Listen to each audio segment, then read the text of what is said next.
Hello everyone, welcome back to Mr.TBricker. So today we finally wrapping up my review of the Shire LEGO set 10354.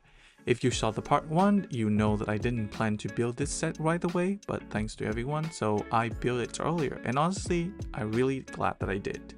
And welcome, the Shire. So first of all, this set comes with 9 minifigures.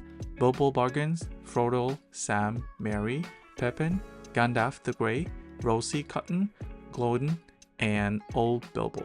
And let's have a closer look on the minifigures.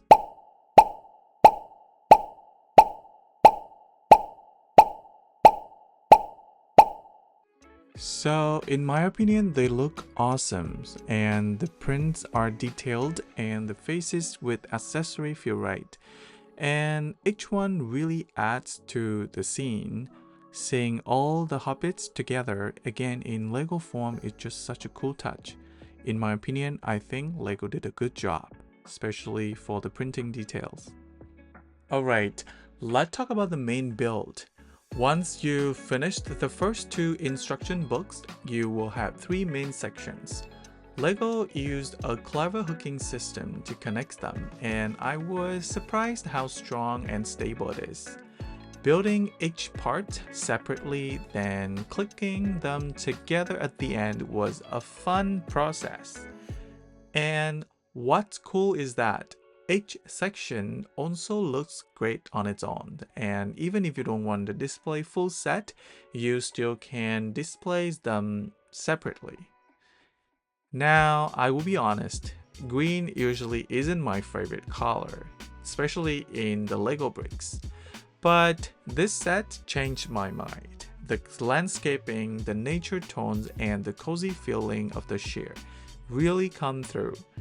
It just feels like peaceful. Alright, let's talk about the inside and outside the details. The details in this build is amazing, and both outside and inside. You will get the round green door, the little tea table, windows, the chimney, and even the garden. It all feels just like the movies, and I kept thinking about the scene where Gandalf visits Bilbo for his birthday. This set captures that moment perfectly. Beside of the minifigures, which is pretty awesome, I think there's some downside on the set. If I had to nitpick, I would say there's extra stuff like the birthday stage, the cake, and really didn't go necessary on the set. They are fun, but the main house is really strong enough on its own. And LEGO could have skipped those, and it could save the cost or making the set more affordable.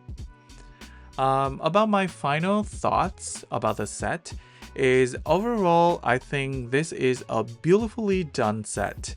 The build was fun, the details are spot on, and the storytelling is really well captured. The only downside about the set is the price, and I think with 270 US dollars and 350 Canadian dollars, it's quite a bit expensive. Especially if you compare with something like Ninjago, you don't have to pay that much money for, especially with the piece count. But I get it because a lot of rings, so licensing probably adds to the costs. Still, but anyway, if you are fans for the movie and just love the great display set, I think the Shire is a good choice and it's worth picking up. And if you consider to build the set in any time in the future, I would recommend you do because I had a great time building it. And once again, if you enjoy the videos, be sure that you leave me a follow and comment below what you think about the set. And I will see you in the next video. Goodbye.